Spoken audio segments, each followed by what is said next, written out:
जब आप रात में आकाश की ओर देखते हैं तो आपको तारों का एक ऐसा समूह जो धुंध सा दिखाई देता है, वह असंख्य तारों, धूमकेतुओं, डार्क मैटर, गैस, धूलकण, ग्रहों, उपग्रहों तथा क्षुद्र ग्रहों का एक विशाल पुंज होता है जो ग्रेविटी द्वारा एक साथ बंधे होते हैं, जिसे हम गैलेक्सी या आकाशगंगा कहते हैं।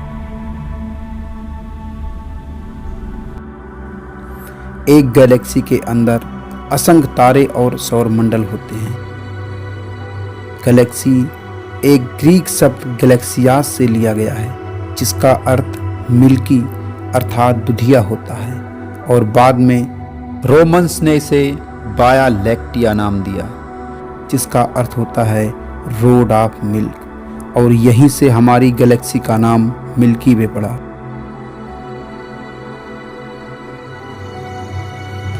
रोमन ने हमारी गैलेक्सी को मिल्की वे इसलिए कहा क्योंकि यह पृथ्वी से देखने पर मिल्की पैच की तरह दिखाई देती है। ऐसा असंख्य तारों की लाइट के कारण दिखाई देती है।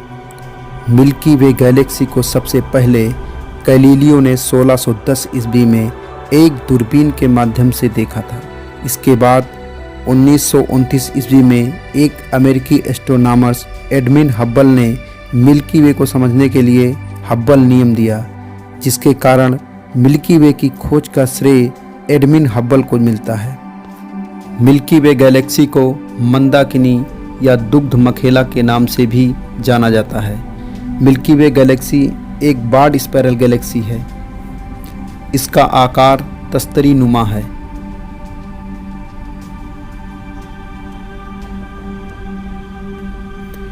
इसका डायमीटर लगभग 87,400 लाइट ईयर है तथा इसकी मोटाई लगभग 1000 लाइट ईयर है। इस गैलेक्सी में लगभग 100 से 400 बिलियन तारे हैं। हमारा सोलर सिस्टम इसके गैलेक्टिक सेंटर से 2700 लाइट ईयर दूर है।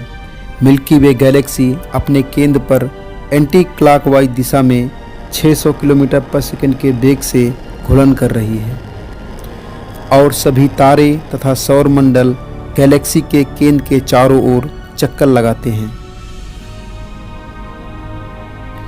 हमारी गैलेक्सी के सबसे नज़दीक एंड्रोमेडा गैलेक्सी है, जो हमारी पृथ्वी से लगभग 2.5 मिलियन लाइट ईयर दूर है तथा एंड्रोमेडा गैलेक्सी का डायमीटर 1,52,000 लाइट ईयर है। एंड्रोमेडा गैलेक्सी हमारी गैलेक्सी से लगभग 1.74 गुना ज़्यादा बड़ी है। अब हम गैलेक्सी के विभिन्न भागों के बारे में जानेंगे। Number 1, galactic centre. यह गैलेक्सी का सेंटर पॉइंट होता है। नेक्स्ट पार्ट है गैलेक्टिक कोर। यह गैलेक्सी के सेंटर के चारों ओर का भाग होता है। ज़्यादातर गैलेक्सी में इसके मध्य भाग में एक सुपर मैसिव ब्लैक होल पाया जाता है।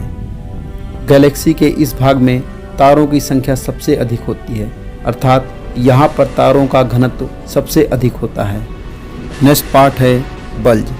यह गैलेक्सी का एक उभरा हुआ भाग है जो गैलेक्सी के सेंटर पॉइंट को कवर करता है।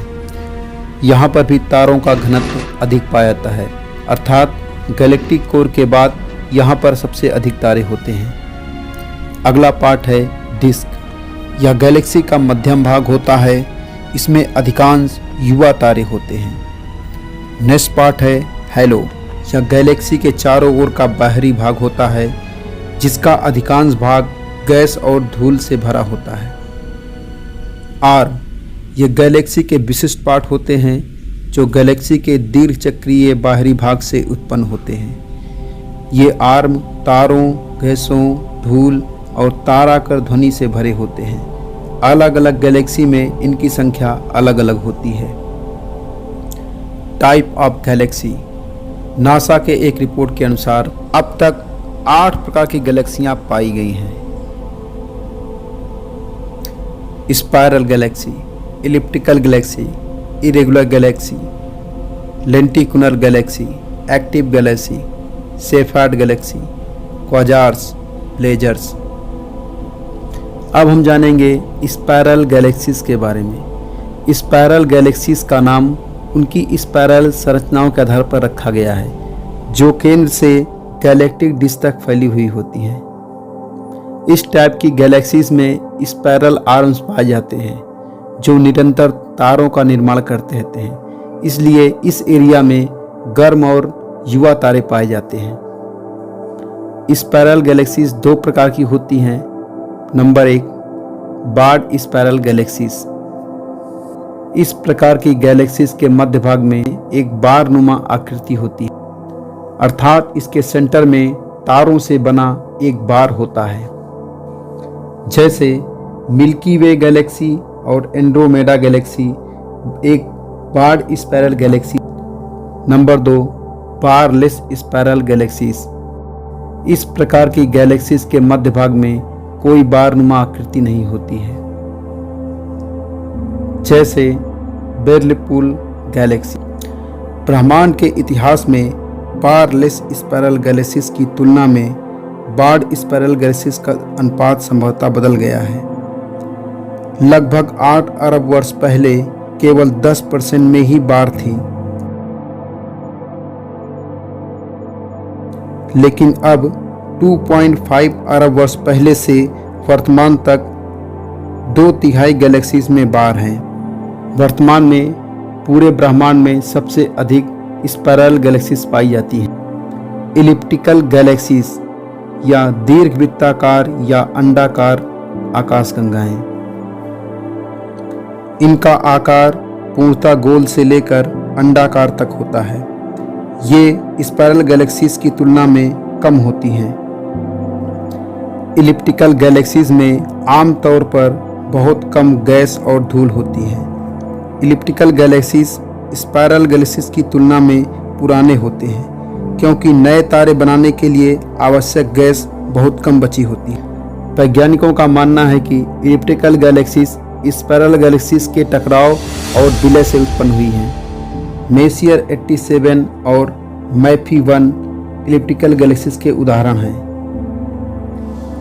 इरेगुलर गैलेक्सीज या अनियमित आकाशगंगाएं। इस प्रकार की गैलेक्सीज का कोई नियमित आकार नहीं होता है, अर्थात इनकी आकृतियां विषम होती हैं। वैज्ञानिकों का मानना है कि इन प्रकार की गैलेक्सीज का जन्म दो स्पाइरल गैलेक्सीज के बीच गुरुत्वाकर्षण बल के कारण खिंचाव तथा टकराव के कारण कुछ सामग्री इस गैलेक्सी से उस गैलेक्सीज में वितरित हो जाती है, जिसके कारण इन गैलेक्सीज का आकार विकृत हो जाता है। इस प्रकार इन गैलेक्सियों का आकार अनियमित हो जाता है और इस प्रकार गैलेक्सी उत्पन्न होती है। अतः इरेगुलर गैलेक्सीज स्पाइरल गैलेक्सीज और इलिप्टिकल गैलेक्सीज के बीच एक मध्य चरण को दर्शाती है। मैजेलेनिक क्लाउड्स और एमॉर्फस गैलेक्सीज इस प्रकार की गैलेक्सीज के कुछ एग्जाम्पल्स हैं। लेंटिकुलर गैलेक्सीज अर्थात मसूराकार आकाशगंगाएं। लेंटिकुलर गैलेक्सीज स्पाइरल तथा इलिप्टिकल गैलेक्सीज के बीच एक प्रकार का मिश्रण है। उनके पास स्पाइरल आकाशगंगाओं के समान केंद्रीय उभार और डिस्क है, लेकिन कोई भुजाएं नहीं हैं। इलिप्टिकल गैलेक्सीज की तरह लेंटिकुलर गैलेक्सीज में पुरानी तारकीय आबादी होती है और तारों का निर्माण बहुत कम होता है। लेंटिकुलर गैलेक्सीज कैसे विकसित हुई, इसके बारे में वैज्ञानिकों के पास कुछ सिद्धांत हैं। एक विचार से पता चलता है कि ये आकाशगंगाएं पुराने स्पाइरल हैं जिनकी भुजाएं फीकी पड़ गई। एक अन्य प्रस्ताव है कि लेंटिकुलर गैलेक्सीज स्पाइरल गैलेक्सीज के विलय से बने हैं। स्पिंडल गैलेक्सी एक प्रकार का लेंटिकुलर गैलेक्सीज है। एक्टिव गैलेक्सीज अर्थात सक्रिय आकाशगंगाएं। ऐसा माना जाता है कि ब्रह्मांड में लगभग 10% गैलेक्सीज ही एक्टिव गैलेक्सीज हैं, जिसका अर्थ है कि उनके केंद्र उनके तारों के संयुक्त प्रकाश से 100 गुना अधिक चमकीले दिखाई देते हैं। ये स्पाइरल या इलिप्टिकल या इरेगुलर हो सकते हैं। रेडियो गैलेक्सी सभी प्रकार के क्वार्ट्स एवं ब्लेजर्स आदि एक्टिव गैलेक्सियों की श्रेणी में आते हैं। Shepherd galaxies. सेफर्ड गैलेक्सीज को पहली बार 1943 में अमेरिकी खगोल शास्त्री कार्ल सेफर द्वारा पहचाना गया। ये सबसे कम एक्टिव गैलेक्सीज होती हैं और सबसे कम ऊर्जा भी प्रदर्शित करती हैं। इस प्रकार की गैलेक्सीज से इंफ्रारेड और एक्सरे उत्सर्जित होते रहते हैं। सर्सिनस गैलेक्सीज एक प्रकार का सेफर्ड गैलेक्सी है। क्वाजार्स ये एक्टिव गैलेक्सीज का सबसे चमकदार प्रकार है। ये विद्युत चुंबकीय स्पेक्ट्रम में प्रकाश उत्सर्जित करते हैं तथा शक्तिशाली कणों का जेट उत्पन्न करते हैं। ये अन्य गैलेक्सीज की तुलना में हजारों गुना ज़्यादा ऊर्जा उत्सर्जित कर सकते हैं। हमारे सबसे निकटतम क्वाजार्स को मर्केरियन 231 कहा जाता है, जो लगभग 600 मिलियन प्रकाश वर्ष दूर स्थित है। वैज्ञानिकों ने लगभग 10 लाख से अधिक क्वाजार्स की पहचान की है, जिनमें से वर्तमान में ज्ञात सबसे दूर का क्वाजार्स लगभग 13 अरब प्रकाश वर्ष दूर है।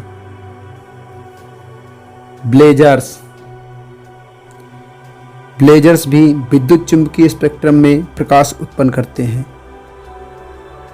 इनके शक्तिशाली कणों का जेट लगभग सीधे पृथ्वी की ओर इंगित करते हैं, इसलिए वे अन्य सक्रिय गैलेक्सीज की तुलना में अधिक चमकीले दिखाई देते हैं। जैसे मर्केरियन 421 एक ब्लेजर्स है।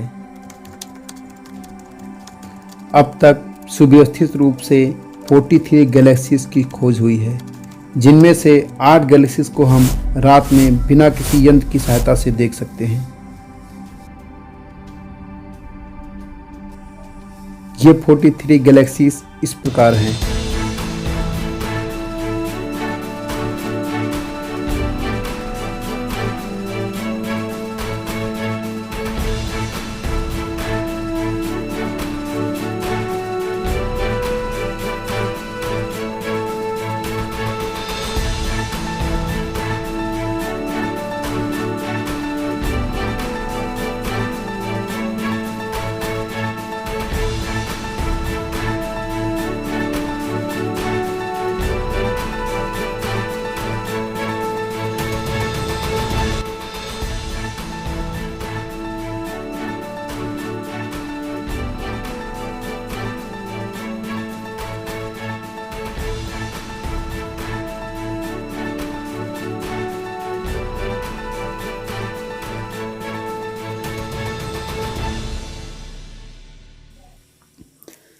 खगोल शास्त्रियों ने लाखों गैलेक्सियों को उनकी संख्या के आधार पर कुछ निश्चित कैटलॉग में सूचीबद्ध किया है। सभी गैलेक्सी एक या एक से अधिक कैटलॉग में हो सकती हैं।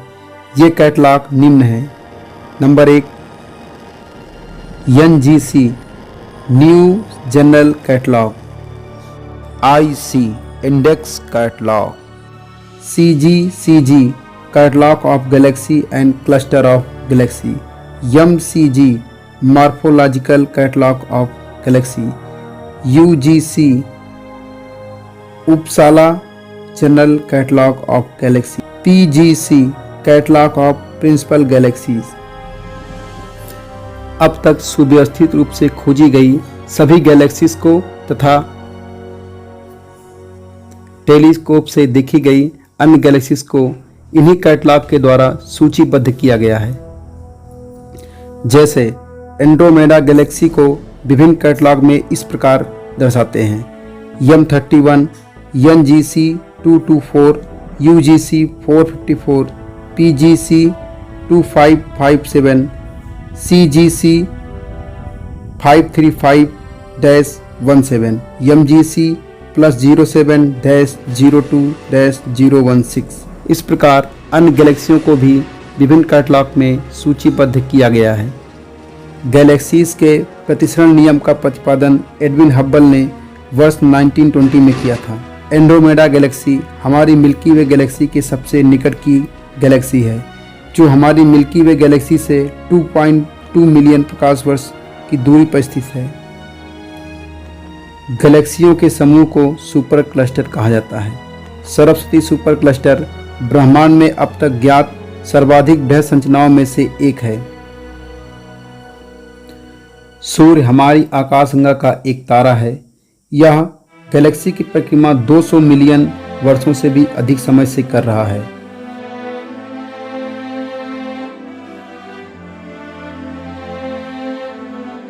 प्लेनेमस सौर मंडल से बाहर बिल्कुल एक जैसा दिखने वाला जुड़वा पिंडों का एक समूह है।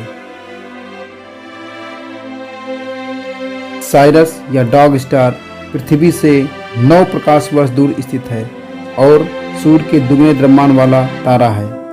यह सूर्य से 20 गुना अधिक चमकीला और रात में दिखाई पड़ने वाला सर्वाधिक चमकीला तारा है।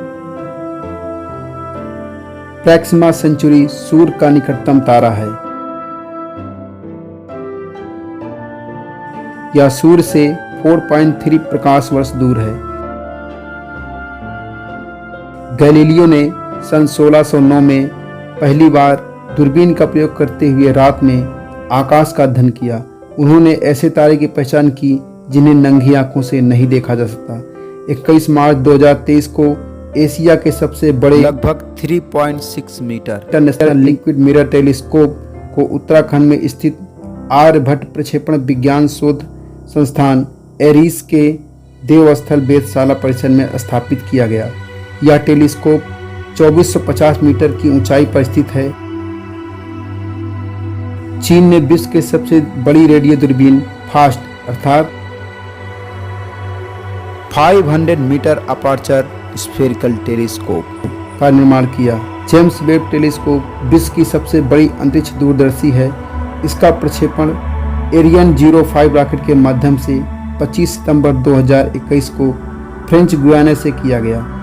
यह अब तक अंतरिक्ष में प्रक्षेपित सबसे बड़े दर्पण से युक्त विशाल इंफ्रारेड टेलीस्कोप है। यह नासा और यूरोपीय अंतरिक्ष एजेंसी तथा कनाडाई अंतरिक्ष एजेंसी का एक ज्वाइंट मिशन था। इसे हब्बल टेलीस्कोप का सक्सेसर माना जाता है, जिसे पृथ्वी और सूर्य के बीच लाग्रेंज पॉइंट L2 पर स्थापित किया गया है। लाग्रेंज पॉइंट L2 पृथ्वी और सूर्य प्रणाली के कक्षीय तल में 5 बिंदु में से एक है। लाग्रेंज पॉइंट को फ्रांसीसी गणितज्ञ जोसेफी लुई लाग्रेंज के नाम पर रखा गया है। पृथ्वी और सूर्य के बीच 5 लाग्रेंज पॉइंट हैं, जिन पर पृथ्वी और सूर्य का गुरुत्वाकर्षण प्रभाव शून्य होता है, अर्थात कोई प्रभाव नहीं पड़ता है। इन स्थितियों में रखी गई वस्तुएं अपेक्षाकृत स्थिर होती हैं और उन्हें वहां रखने के लिए न्यूनतम एक्सटर्नल एनर्जी या फ्यूल की आवश्यकता होती है।